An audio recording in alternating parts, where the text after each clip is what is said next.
Salutations. Dans ce quatrième chapitre de notre cours sur les fonctions affines, nous allons nous intéresser au produit de deux fonctions affines. Nous allons apprendre à analyser un tel produit, c'est-à-dire à en trouver le signe et à en déterminer les variations.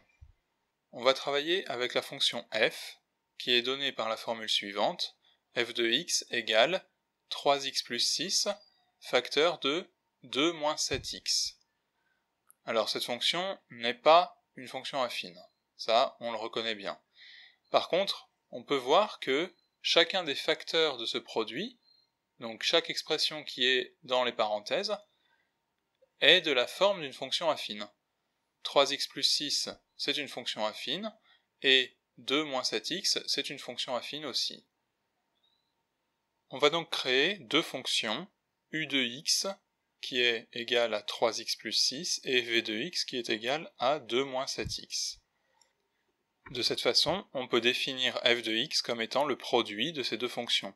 F de x égale u de x multiplié par v de x. Ce qu'on va vouloir faire, c'est analyser cette fonction f. Et notamment, on va commencer par étudier son signe. Donc, comme dans le chapitre 2, étudier le signe, ça veut dire déterminer pour quelle valeur de x la fonction donne des valeurs positives ou négatives. Et comme dans le chapitre 2, je vais commencer par prendre quelques exemples, quelques valeurs particulières de x. Alors pour commencer, quand x égale moins 3, on peut calculer u de moins 3, ça vaut 3 fois moins 3 plus 6, ça fait moins 3. Et v de moins 3 égale 2 moins 7 fois moins 3, ça fait 23. Je vous laisse faire les détails des calculs. Et donc on en déduit que f de moins 3, ça fait moins 3 fois 23, c'est-à-dire u de moins 3 multiplié par v de moins 3. Donc ça nous donne moins 69. Si on prend maintenant x égale 0, u de 0 égale 6 et v de 0 égale 2. Donc f de 0 égale u de 0 fois v de 0, ça donne 12. Si on donne à x la valeur de 1, maintenant on trouve u de 1 égale 9, v de 1 égale moins 5, donc on en déduit que f de 1 égale u de 1 fois v de 1, ce qui fait moins 45. On a donc trouvé ici une valeur négative pour f de moins 3, une valeur positive pour f de 0, et une valeur à nouveau négative pour f de 1. Alors je synthétise tout ça et je vais chercher les images d'autres valeurs de x. Notamment f de 2 égale 12 fois moins 12, moins 144. F de 5 égale moins 693. F de moins 1 égale 27. Alors, à partir de ces données, on va pouvoir remarquer deux choses. La première, c'est que le taux d'accroissement de cette fonction n'est pas constant. En effet, si on regarde f de moins 1, on est à 27, et f de 0, on est à 12. Donc ça veut dire qu'en avançant d'une unité entre les deux, on est descendu de 15 en y. Entre moins 1 et 0 en x, il y a 1, et entre 27 et 12 en y, il y a moins 15. Maintenant, si on passe de 0 à 1, il y a toujours une unité de décalage en x, mais cette fois, on descend de moins 57 pour passer de 12 à moins 45. Donc on voit déjà que la vitesse n'est pas la même, on descend beaucoup plus entre 0 et 1 qu'entre moins 1 et 0. Et maintenant, si on va entre 1 et 2, on avance toujours de 1, mais on descend cette fois de moins 99, donc on descend beaucoup plus. Donc dans cet intervalle, entre moins 1 et 2, on peut constater que la fonction f n'a pas une vitesse constante. Au contraire, on a l'impression qu'elle descend de plus en plus vite. D'autre part, on peut aussi remarquer quelque chose au niveau de la répartition des signes. On se souvient que dans une fonction affine, on avait d'un côté les valeurs négatives de la fonction et de l'autre côté les valeurs positives. Ici, on peut remarquer que on commence par une valeur négative, moins 69, puis lorsque x augmente, les valeurs de f deviennent positives, et ensuite, les valeurs de f redeviennent négatives. Donc ça, c'est une situation particulière qu'on n'avait pas avec les fonctions affines. On peut donc en déduire que quand on multiplie deux fonctions affines, ça ne redonne pas une fonction affine. Ça, on aurait pu le remarquer par le calcul aussi. En développant le produit, on aurait obtenu une fonction qui n'est pas de la forme mx plus p, donc pas une fonction affine. Mais c'est intéressant de le trouver par le calcul comme on vient de faire. Sur GeoGebra, nous allons programmer notre fonction f. Alors on va commencer par écrire u de x égale 3x plus 6. On la voit représentée ici. Donc c'est une fonction croissante, elle passe par l'ordonnée à l'origine qui est 6, donc le point d'abscisse 0 est d'ordonnée 6, et elle coupe l'axe des abscisses en un point où on dirait que l'abscisse c'est moins 2. Alors ça, on le vérifiera plus tard. Maintenant, on va programmer la fonction v de x, donc v de x égale 2 moins 7x. Elle est donc ici tracée en rouge. On voit qu'elle coupe l'axe des ordonnées à une hauteur de 2, ce qui est logique puisque 2 est son ordonnée à l'origine. Et elle est décroissante, très fortement décroissante. On voit que quand on avance de 1 unité, on descend de 7. Alors, comme cette configuration n'est pas très pratique à lire, je vais changer l'échelle du repère.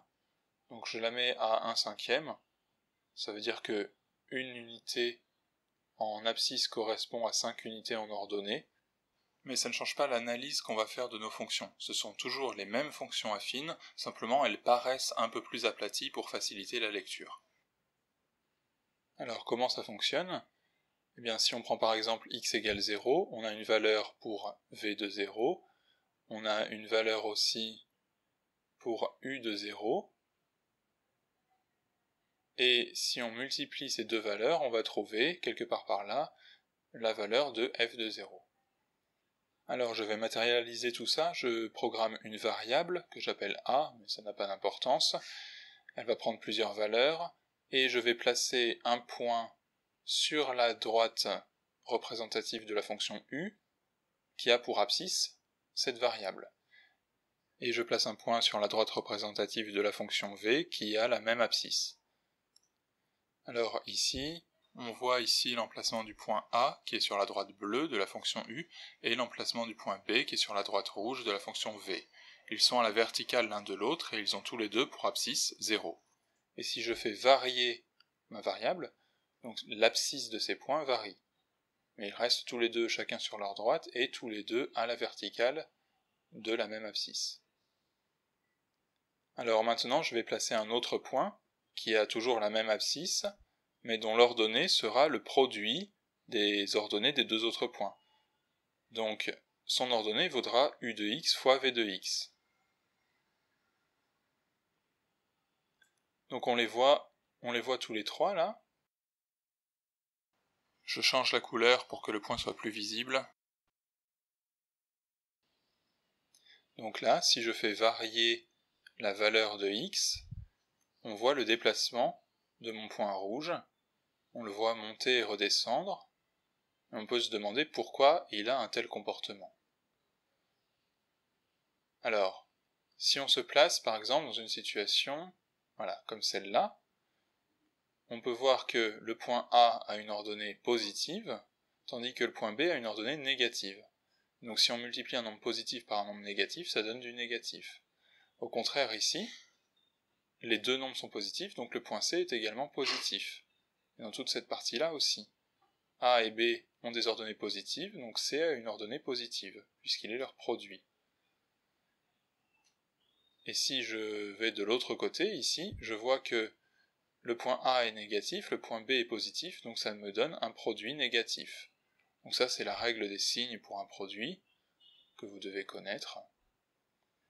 Donc ça explique pourquoi on avait tout à l'heure cette irrégularité dans les signes. Je vais tracer maintenant la courbe représentative de la fonction f, pour voir à quoi elle ressemble dans son intégralité. Donc je programme f de x égale u de x multiplié par v de x.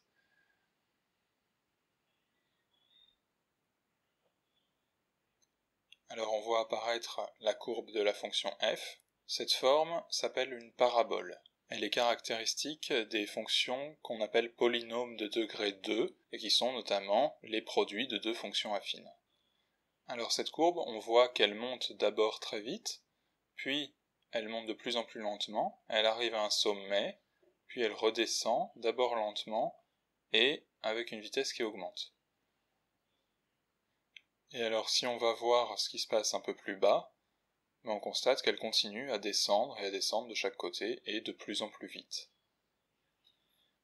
Alors on a ici un sommet, qui est un point particulier, auquel on va s'intéresser, et également on va s'intéresser aux racines.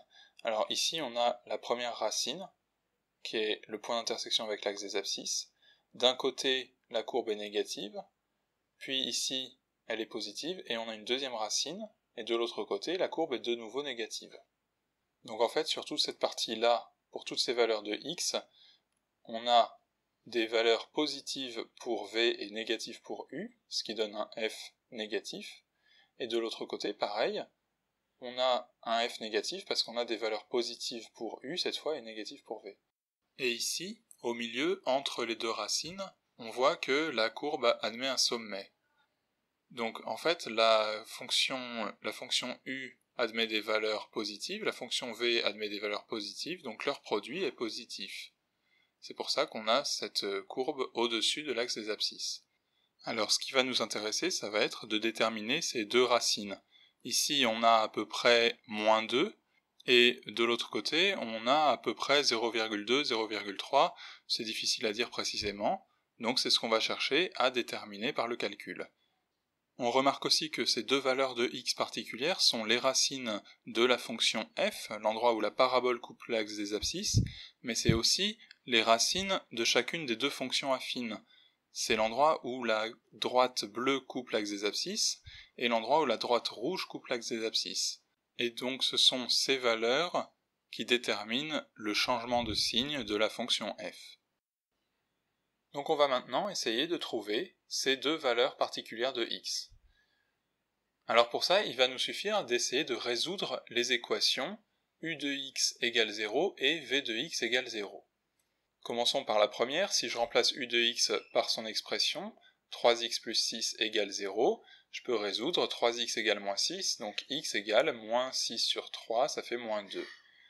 Donc on a u de moins 2 égale 0. De l'autre côté, v de x c'est 2 moins 7x, donc 2 moins 7x égale 0, je peux résoudre aussi. Ça me donne moins 7x égale moins 2, donc x égale 2 septièmes, ça fait à peu près 0,28. C'est bien ce qu'on avait lu sur le graphique, approximativement 0,3. Mais on va le laisser sous forme de fraction, pour pas utiliser des valeurs approchées. Si je calcule f de moins 2, ça me donne u de moins 2 fois v de moins 2, et ça, comme u de moins 2 égale 0, ça me donne f de moins 2 égale 0 fois v de moins 2. Alors, quelle que soit la valeur de v de moins 2, 0 fois n'importe quoi, ça fait 0, donc f de moins 2 égale 0. De la même façon, f de 2 septièmes égale u de 2 septièmes fois v de 2 septièmes, donc c'est égal à u de 2 septièmes fois 0, et donc n'importe quoi fois 0, ça fait 0, donc v de 2 septièmes égale 0. On a donc maintenant trouvé nos deux valeurs particulières de x qui annulent la fonction f, donc les deux racines de la fonction f. Alors le moins 2, on l'avait repéré sur le graphique, mais la racine 2 septièmes, bien entendu, c'est beaucoup trop précis, on n'aurait jamais pu la trouver par lecture graphique uniquement, donc c'est pourquoi il faut passer par le calcul absolument. À présent, nous allons résumer tout ça dans un tableau. Donc on retrouve le même tableau que celui qu'on avait pour les fonctions affines, avec la première ligne qui détermine les valeurs de x, allant de moins l'infini à plus l'infini, puis on a une ligne dédiée uniquement à la fonction u, et une ligne dédiée uniquement à la fonction v. On va voir pourquoi on les utilise. Et ensuite on a une ligne qui nous servira de conclusion pour la fonction f. Alors, on peut déjà noter la valeur moins 2, la première racine, pour laquelle u de x égale 0. u de moins 2 égale 0. Et donc, on l'a vu, f de moins 2 égale 0 aussi. Quand x égale 2 septièmes, cette fois, v de 2 septièmes égale 0, et donc f de 2 septièmes égale 0. Alors, je vais maintenant placer quelques valeurs particulières, celles qu'on a déjà calculées tout à l'heure. Quand x égale moins 3, on avait vu que u de x donnait moins 3, v de x donnait 23, et f de x donnait moins 3 fois 23, moins 69. Quand x vaut moins 1, u de moins 1 vaut 3, v de moins 1 vaut 9, et f de moins 1 vaut u de moins 1 fois v de moins 1, 27. Quand x vaut 0, u de 0 vaut 6 et v de 0 vaut 2, donc f de 0 valait 12. Quand x est égal à 2, on a 12 et moins 12, donc moins 144. Et enfin, pour x égale 5, on a u de x égale 21, v de x égale moins 33, donc f de x, f de 5, égale moins 693. Alors toutes ces valeurs que j'ai écrites, elles vont nous servir de repères pour analyser les fonctions. Elles nous permettent de voir rapidement si une fonction donne des valeurs positives ou négatives pour telle ou telle valeur de x. Alors je les écris là pour visualiser plus facilement ce qu'on va faire par la suite, mais en réalité ce qui compte c'est l'analyse des fonctions générales, c'est pas les valeurs particulières. Donc par exemple si ça vous aide aussi, vous pouvez les écrire au crayon à papier puis les gommer. Alors pour commencer, étudions le signe de u de x. On sait que c'est une fonction affine de coefficient directeur positif, c'est 3, donc elle est croissante, ce qui signifie qu'elle sera négative avant sa racine, puis positive. Donc on l'inscrit là, pour tous les x inférieurs à moins 2, elle est négative, pour tous les x supérieurs à moins 2, elle est positive. Pour ce qui est de v de x, en revanche, le coefficient directeur cette fois est négatif, c'est moins 7. Donc ça veut dire que la fonction est décroissante. Elle sera donc d'abord positive, puis négative au-delà de 2/7. Alors, regardons ce qui se passe si on se place dans la première colonne, c'est-à-dire quand x est inférieur à moins 2. Alors, on remarque que u de x donne des valeurs négatives et v de x des valeurs positives. Donc on en conclut que f de x donnera des valeurs négatives. Dans la deuxième colonne, donc entre moins 2 et 2/7, entre la racine de u de x et la racine de v de x, cette fois u de x donne des valeurs positives, v de x donne aussi des valeurs positives, et donc on en conclut que f de x donnera des valeurs positives. Enfin, dans la troisième colonne, quand x est plus grand que 2/7, u de x est positif et v de x est négatif. Ce qui fait que le produit d'un nombre positif par un nombre négatif, c'est toujours un nombre négatif. Donc f donnera des valeurs négatives. Grâce à cette analyse, on retrouve les informations qu'on avait repérées par lecture graphique. C'est-à-dire que f de x donne d'abord des valeurs négatives jusqu'à x égale moins 2, où la fonction s'annule, puis elle donne des valeurs positives jusqu'à x égale 2/7, où à nouveau elle vaut 0, puis elle reprend des valeurs négatives. On va maintenant résumer cette analyse par deux phrases.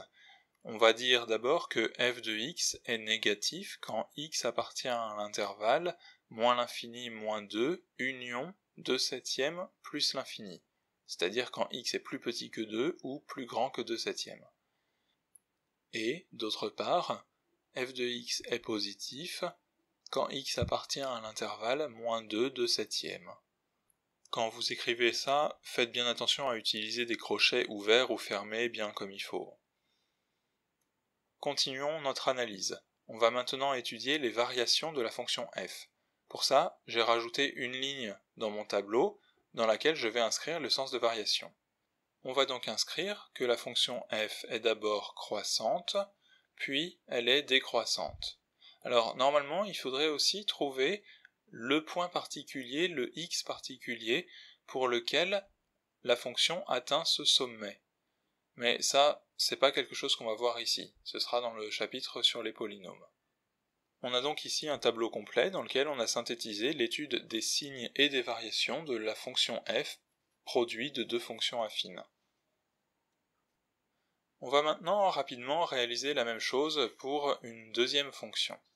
Cette fois, il s'agit de f de x égale moins x plus 4, facteur de moins 2x moins 1. Je vous conseille de mettre la vidéo en pause et de faire vous-même cet exercice, et de revenir voir plus tard quand vous aurez réussi. Alors, dans cette fonction, on va distinguer deux fonctions affines, moins x plus 4 et moins 2x moins 1. Donc on va appeler la première u de x et la deuxième v de x comme tout à l'heure. Alors, la première fonction, u de x, a pour racine 4. Donc u de 4 égale 0. U de 4, ça fait moins 4 plus 4, donc ça fait 0. On en déduit que f de 4 également est égal à 0. Et comme u a un coefficient directeur négatif, elle est décroissante, donc d'abord positive, puis négative. De son côté, v de x admet pour racine moins 1/2. v de moins 1/2 égale 0. Bon, je ne détaille pas le calcul, mais normalement vous devez être capable de le faire. Et donc de la même façon, f de moins 1/2 égale 0 fois quelque chose, donc égale 0. On va noter que v de x a également un coefficient directeur négatif, donc elle est également décroissante. Donc elle sera d'abord positive, puis au-delà de moins 1/2, elle sera négative.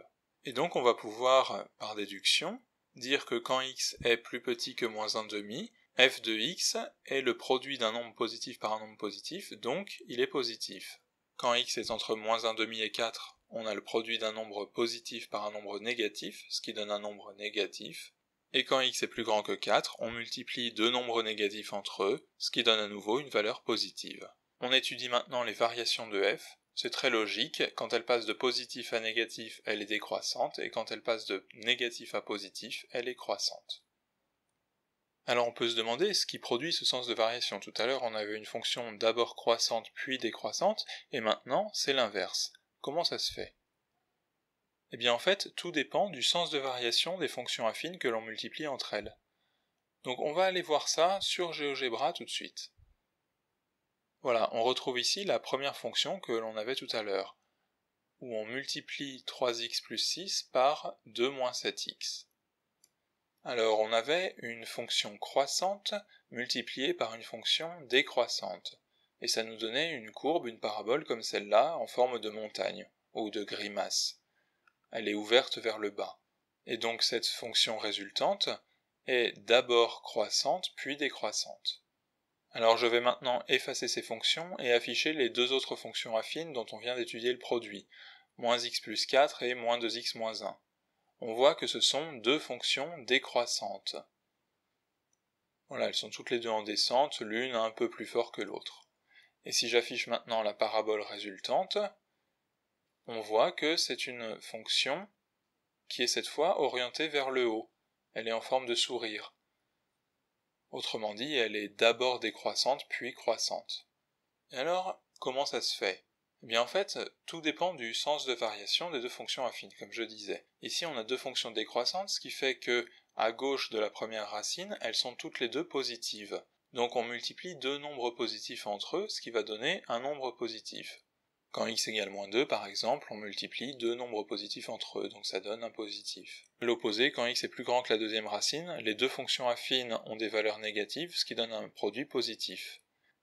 Et au milieu, quand x est compris entre les deux racines, on a une fonction qui donne des valeurs positives et une fonction qui donne des valeurs négatives. Et leur produit est négatif. C'est ce qui fait qu'on a donc cette partie de la courbe qui est sous l'axe des abscisses. Et on a au total une courbe qui est d'abord décroissante puis croissante, en forme de sourire comme celle-là. Au contraire de l'autre qui était, comme là, voilà, en forme de grimace. Alors, ce qu'on veut savoir, en fait, c'est qu'est-ce qui produit cette différence? Qu'est-ce qui fait que la parabole est tournée dans un sens ou dans l'autre? Alors pour ça, je vais bidouiller un peu, je vais faire des essais sur GeoGebra. Alors je vais modifier le coefficient directeur des deux fonctions affines que l'on a là. Je vais les passer toutes les deux en positif.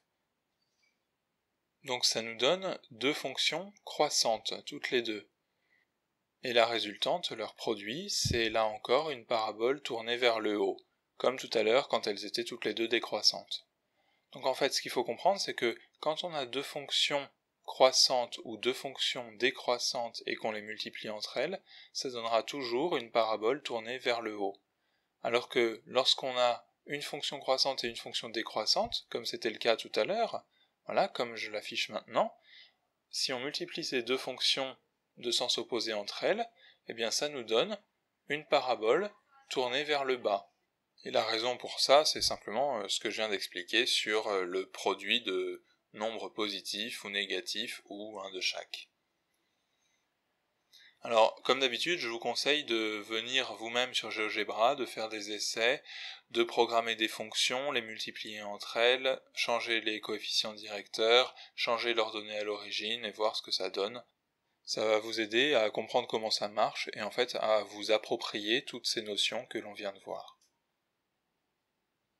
C'est maintenant la fin de ce cours sur les fonctions affines.